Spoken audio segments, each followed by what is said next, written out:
Good morning, everybody. Thank you for having me here. It's a great pleasure to be with you all. And today I'm going to hopefully give some information to you that's new about why we monitor your eye following radiation treatment, and how we monitor the eye and what we do if there's a problem with the eye. And I also want to talk a little bit about a possible new treatment that we've got for uveal melanoma. So I'm a consultant ophthalmologist with subspecialty expertise in both ocular oncology and vitreoretinal surgery. I do both adult and pediatric ocular oncology. So the pediatric ocular oncology is mostly based at the Royal London Hospital, where we do retinoblastoma. And all the adult oncology and melanoma work in children is done at Moorfields. And then I do my vitreoretinal surgery in Surrey, at East Surrey Hospital. So I studied medicine at Cambridge, and prior to that was at Oxford. I did an undergraduate degree in biology at Oxford. I then did all my specialty training in London. And then after you've done 7 years of core specialty training in ophthalmology, most people go on to do at least one fellowship. And I did several. I did 2 years of fellowship in vitreoretinal surgery, then a year of fellowship in ocular oncology at Moorfields, and then I was lucky enough to go to the Moorfields Eye Hospital in Philadelphia to do a fellowship there with Carol Shields, who is extremely well known in the world of melanoma, and has the biggest practice in America. So as well as being a consultant, I'm also the college tutor in ophthalmology in Surrey, so that's responsible for all our trainees in East Surrey, and I'm the fellowship director for ocular oncology at Moorfields. So we have at any one time three fellows at Moorfields learning to become ocular oncologists, and they tend to come from all over the world. So at the moment, we have 2 people from India and a Canadian. So I'm also quite involved in Ocular Melanoma UK. So I've been the chairman of the clinical advisory panel for nearly a year now, or maybe even more. And our role in the clinical advisory panel is to bring together a group of clinicians all dealing with melanoma from different aspects. So we have oncologists, ocular oncologists, clinical nurse specialists, psychologists, and we aim to meet at least twice a year and discuss scientific issues related to uveal melanoma and how it might impact OcuMel and the strategy for OcuMel going forward.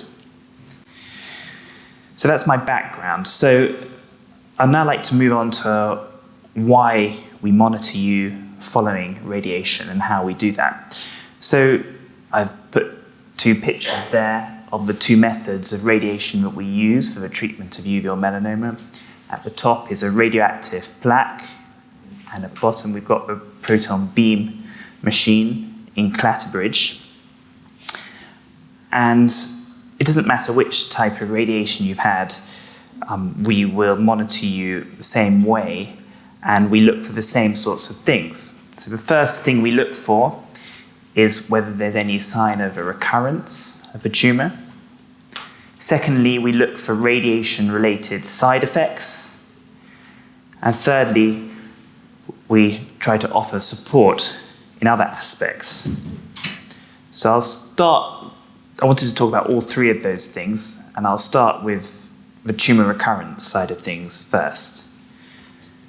So this is a picture of the back of the eye.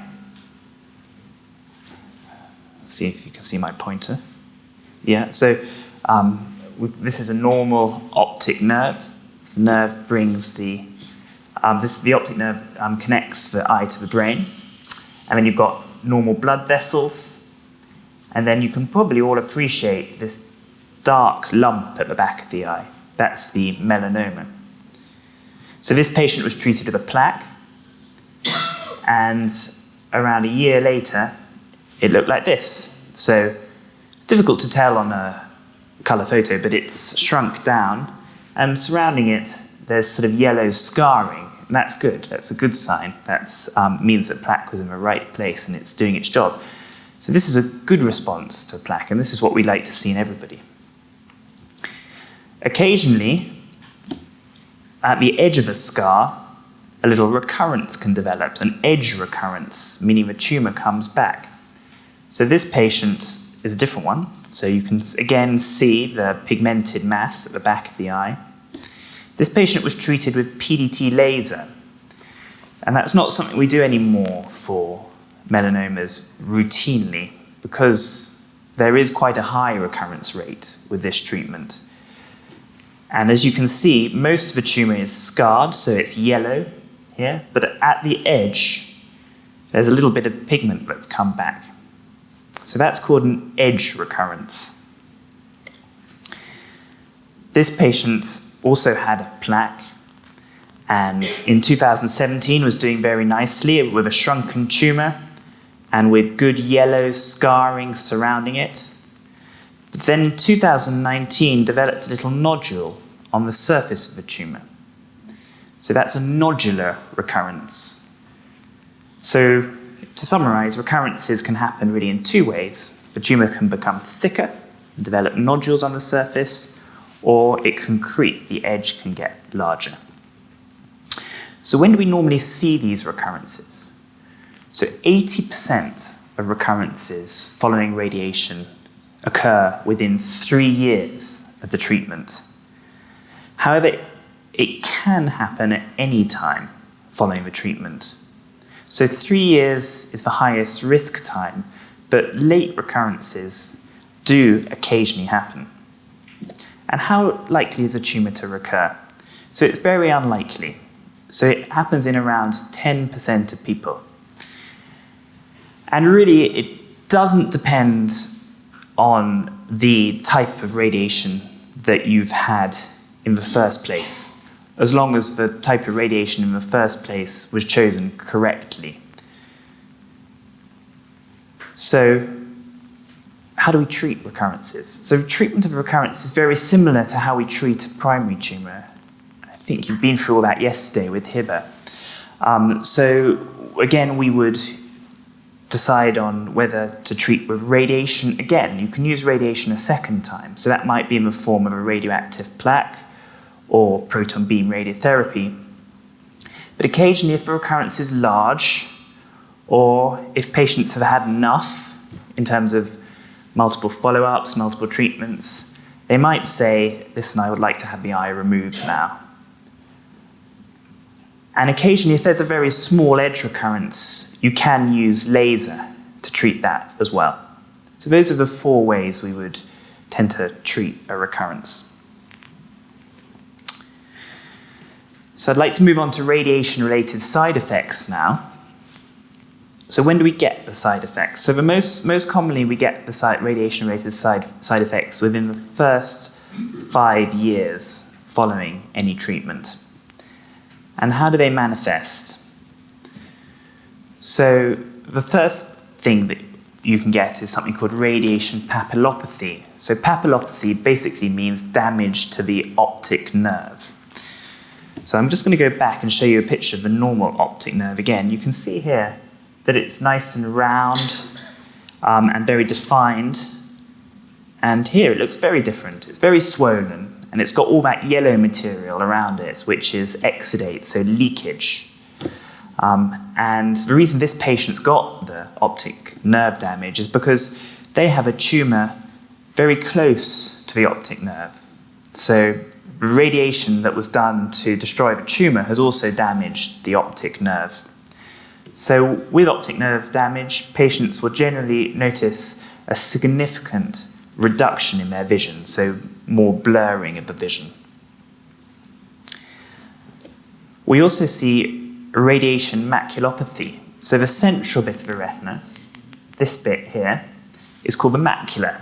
And that's the most important bit of the retina. It's a bit we use for reading, colour vision, fine vision. And it's very sensitive to radiation damage. And if it if it is involved in a radiation field, it can swell. And we call that radiation maculopathy. So this is a cross-sectional scan through the retina. So normally the retina is nice and flat, like this part of the retina, and is in various layers. So that's normal retina. But as you can see over here, it looks very different. It's heaped up, it's swollen, and it's got these dark spaces within it. And that's fluid leaking into the macula. And again, that will cause significantly blurred vision. So how do we treat radiation maculopathy and radiation papillopathy? So the mainstay of treatment is injections into the eye. And the injections we use tend to start with Avastin. I'm sure several of you have had Avastin injections. Avastin was first developed for the treatment of wet age-related macular degeneration, where you get new blood vessels proliferating underneath the retina. And as you heard from a previous speaker, in 2008, it didn't exist. So that's why they were only doing 300 injections into the eye. And following its development, there's been a huge takeoff in the number of injections we give, and it's mostly for wet age-related macular degeneration. But in some people with these radiation-related side effects, we will give Avastin as an injection.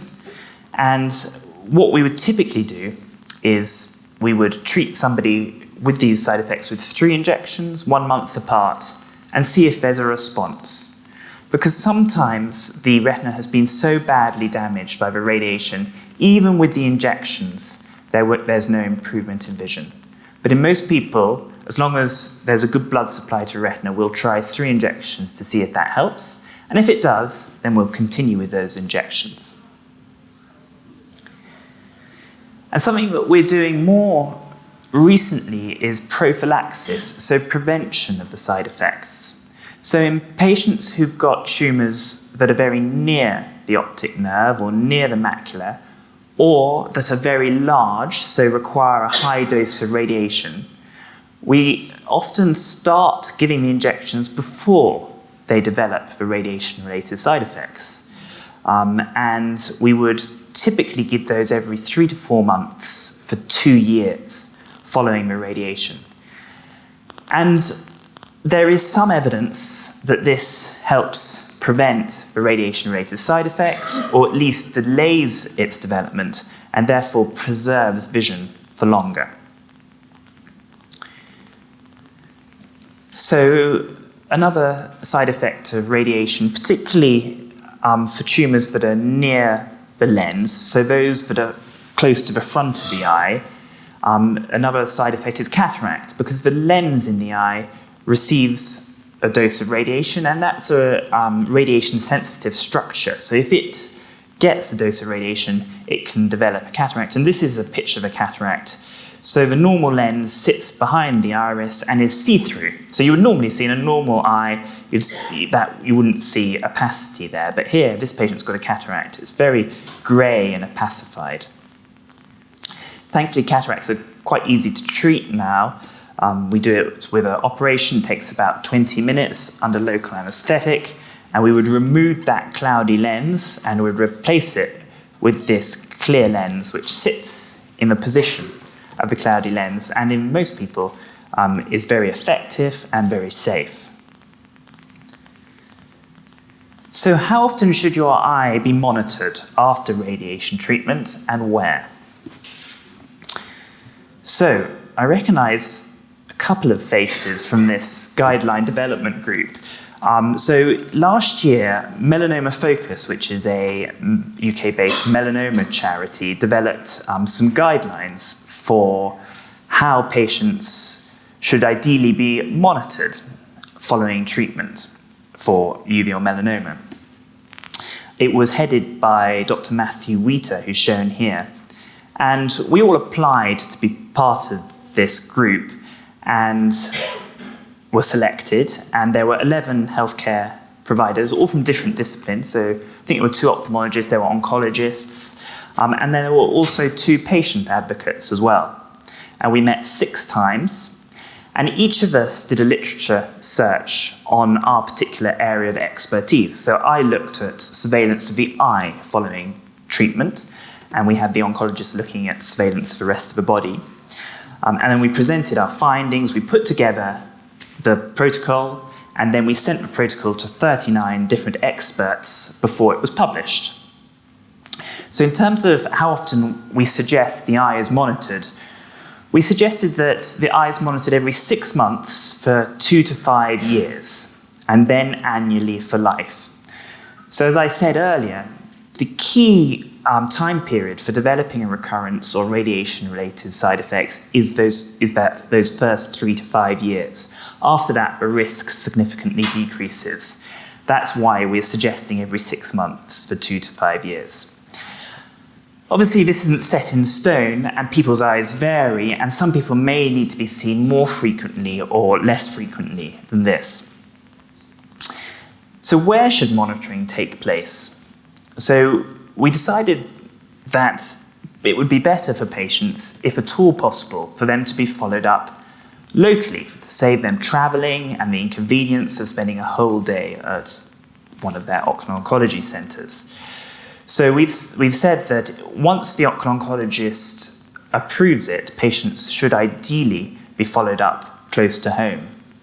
An optometrist can conduct this surveillance when there's minimal risk of local tumour relapse and if the optometrist is happy. So this is quite different to what used to happen. So when I first started doing ocular oncology quite a long time ago, all patients were followed up. This was at Moorfields. All patients were followed up at Moorfields. So we had patients coming from all over the country every year into a packed clinic, and they would wait for ages. The clinic would finish at 8 or 9 o'clock, it wasn't very satisfactory. And then when COVID came along, patients were less keen to travel, and it motivated a lot of units up and down the country to get much better imaging facilities, so much better cameras for doing wide field imaging of the eye. The reason for that is because they wanted to do more virtual clinics.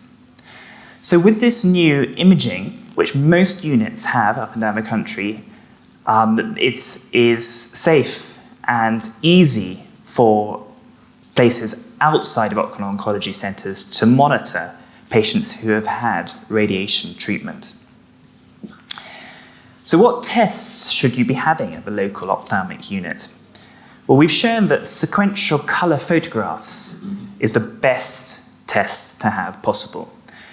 So I mentioned that the colour photography has much improved. So we've now got these wide field cameras, and in most people, tumours can be visualised completely with just the colour photograph. Occasionally, the view's no good. So if, for instance, there's a cataract that can't be operated on, or there's a bleed in the eye, or if the tumour's very peripheral, so it's just a ciliary body tumour. Occasionally, if that's the case, the colour photography alone is not enough, and an ultrasound is required. And not all units do have an ultrasound, so patients may need to travel to a different unit with an ultrasound, or they may need to continue to be seen in the ocular oncology centre.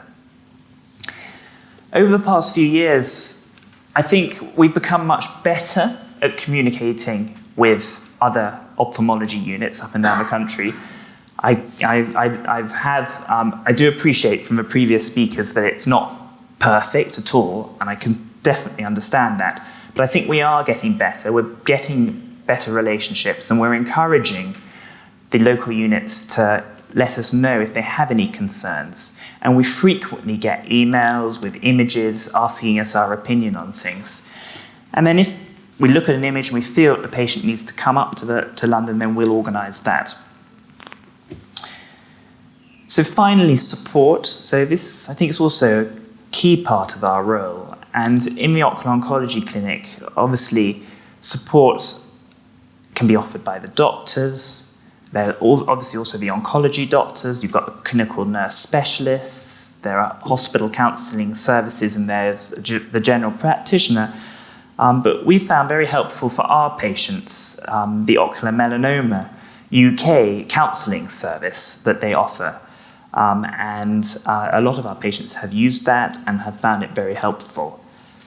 So I would highly recommend that.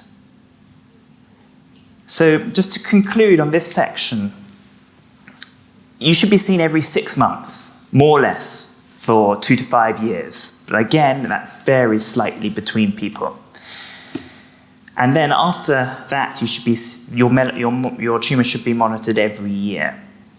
Most patients can have their monitoring done close to home, once approved by the Ocular Oncology Centre. If you're having difficulty getting the local follow-up that you need, please do get back in touch with the Ocular Oncology Centre, because then we can chase that up for you. And finally, do consider the Ocumel counselling service. I wanted to go on to talk about Belsar, which is a new treatment that is in development for the treatment of uveal melanoma. And we have just opened a trial for that at Moorfields. I think it's been recruiting for nearly a month now. And Joe can correct me if I'm wrong, but there are other centres up and down the country who are also recruiting for it. I don't know if they've opened for recruitment yet, but if they haven't, they will imminently. So this is exciting. It's the first new treatment for uveal melanoma we've had for many years. And the way it works is there is a virus-like particle. So a particle that's a bit like a virus that's been inactivated, so it's not dangerous, that is then conjugated to a drug, so a drug that kills cells. And that virus-like particle has an affinity to bind for uveal melanoma cells. So it wants to bind to uveal melanoma cells. So you inject it near the uveal melanoma, it'll migrate and bind to the uveal melanoma cells. And then you shine a laser at it to activate it, and it will release the drug that it's carrying. And that drug will then kill the melanoma cells. And if this works, we're going to be avoiding using radiation. So we're going to be avoiding all those side effects I've just been telling you about. And that, hopefully, will lead to much better preservation of vision, improving safety and quality of life, and possibly allowing us to treat lesions a bit earlier. So at the moment, we're very careful about whether we treat a tumour near the macular or optic nerve, because we're very aware that we're going to lead to significant vision loss. But if we've got a treatment that has very little effect on vision, we would have a much lower threshold for treating these lesions, possibly reducing risk of metastasis later. So the drug is injected into the suprachoroidal space here, like that, and then the patient sits at the slit lamp and has the laser fired at the tumour. And then it's quite a complicated protocol. So there are repeat injections and repeat lasers. So the phase 2 trial has recently completed for this, and it's shown really positive responses. So 80% tumour control rate at 12 months, and very good visual preservation. So 90% of patients who had this treatment in the phase 2 trial conserved their visual acuity, so didn't have vision loss. So this is exciting. And if it's something you'd be interested in joining this trial, then let us know. You can do that by talking to your Ocular Oncology Centre, and we've got a QR code here. So I think that's it. I'd be very happy to take any questions.